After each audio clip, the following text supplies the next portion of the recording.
The odds are that Inge is not going to pull a ball down the third baseline, but Adrian Beltre playing him on the line to prevent a double. It would be very unusual for him to pull Ogando. Here's a fly ball into left. Back at the wall. This game is tied. Unbelievable. And Inge has gone deep to tie it. Go!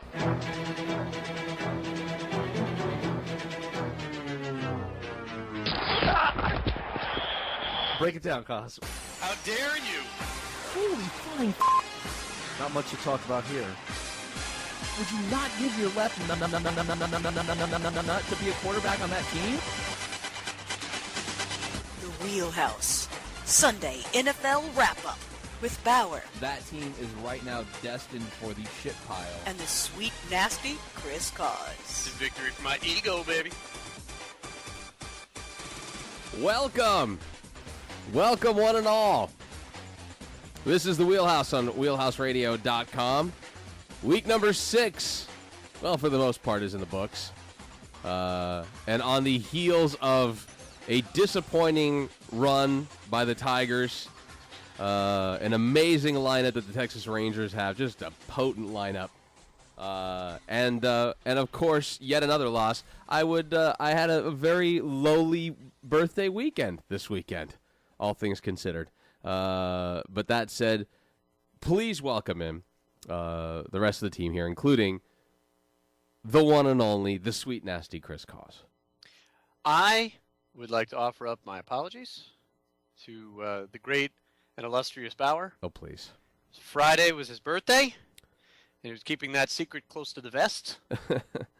Did not look for the fanfare that others may have had. And I am far too trusting of Facebook to remind me of birthdays. That's what the problem was. And I did not check Facebook on Friday. It's literally as simple as that, and so that makes me look like an a-hole. Now, I was much more concerned about your baseball team on Friday than apparently wishing you a happy birthday. Well, as was I. And there was a lot going on around all of that, so it was... Well, I just was telling Jeff, the chap Jeff Peck also joining us here tonight. Hi. I watched the home run that Cabrera hit and then turned off the television and went to hang out with my wife last night. So really, at that point, just was on a little bit here and there, keeping up with Twitter, what was going on, until the 9 runs in the third inning, which point I just turned off my phone and said, forget it, it's done. I also came back to that and went, wow, that changed quickly. Mm-hmm. We were watching something else, and I came back to it. It was just a matter of time. Did they have a replay, or was that just like the longest game of all time? It's a good question. I don't know. Like I said, as soon as I read that there were the 9 runs in the third inning, I just stopped paying attention. I had, at that point, pounded the final nail in the casket and considered it done. So I honestly have not a bit of knowledge nor concern. Now, I didn't see it today because I was watching a lot of football. Did Jim Leland say who was not available for Game 7? I didn't hear that, but it's very possible that there was just nobody else paying attention to it. Yeah, I don't understand. I really don't know why he needed to tell everybody. I don't understand what that's all about. I don't understand why you would... Like, is that supposed to make everybody feel you're extra cocky about it? Because, listen, whatever it's going to take, but I'm not putting our 2 relief pitchers in. They aren't going to go at all. They are not even going to be available. In football, you have to put out your, inactives. You talk about practice, who's limited in practice fully, didn't practice, stuff like that leading up to a game. Right. And then you can list everybody as questionable if you want, but, you have to have questionable, probable. But there's nothing like that in baseball. No. There's nobody that makes you say that. There's nobody pregame who says, well, who you got available today, Skip? And he feels the need to tell. I don't know. I mean, was he low on nicotine every single time? Wow. It's possible. It may not have mattered when you face that lineup. I watched very little of this series. That's what it came down to for me, was as much as I watched of it, there were just... I listen. I know that with Verlander, I guess maybe the Tigers then feel that they've got the best pitching staff in Major League Baseball, but they're just. I still don't understand how how a guy like Cruz, who hasn't hit anything going into the playoffs, manages to hit in the month of September because trust me, he was on my fantasy team. Exactly, and then manages to hit a home run in every game, and then how you still continue to pitch to Beltre, like it just isn't. It doesn't make any sense. The logic that was going on behind some of the Beltre. He did. Maybe it was at the wrong time, but he did walk Beltre. Right.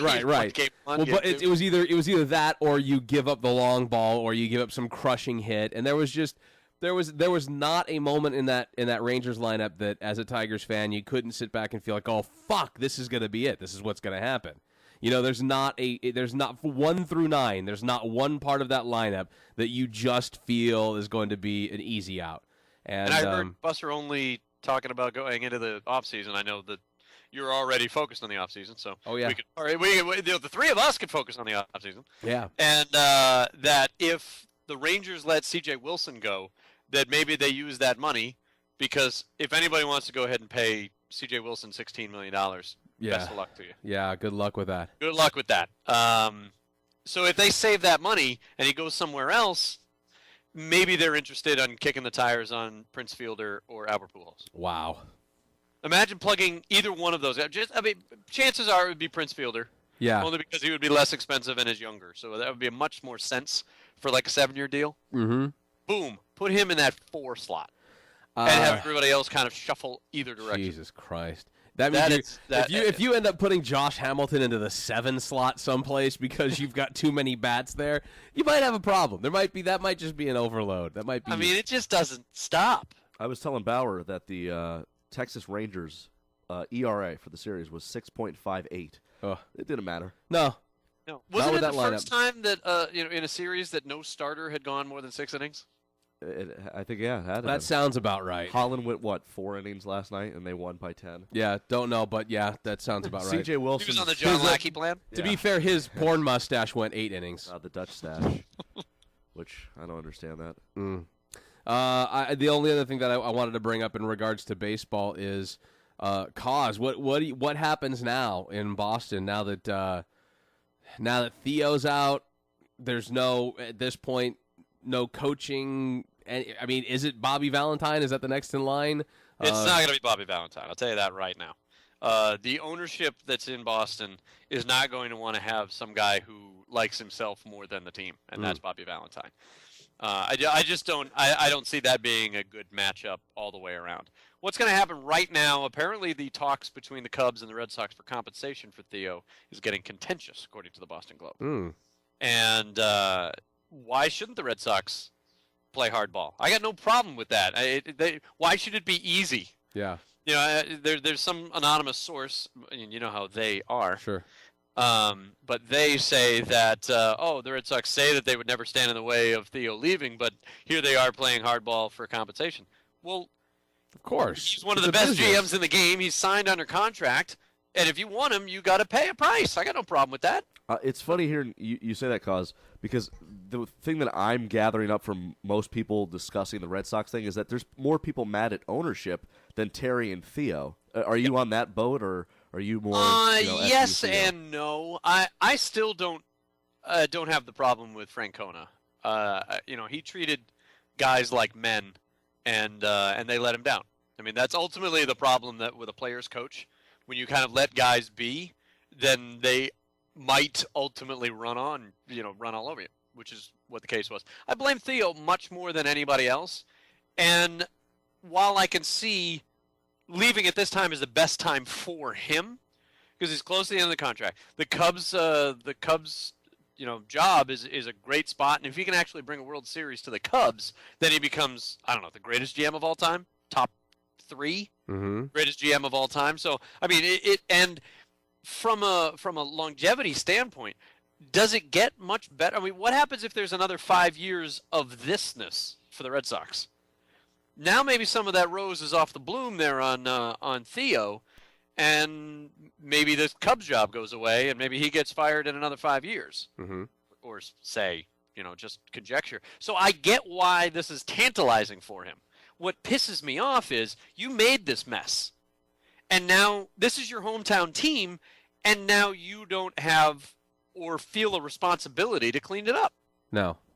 And that's what bothers me a lot. You had one of the talk shows going on at the end of the last week. John Henry listening to Sports Talk Radio. Which do we ever think? I mean, we always wonder whether or not owners would actually listen to that stuff. Right.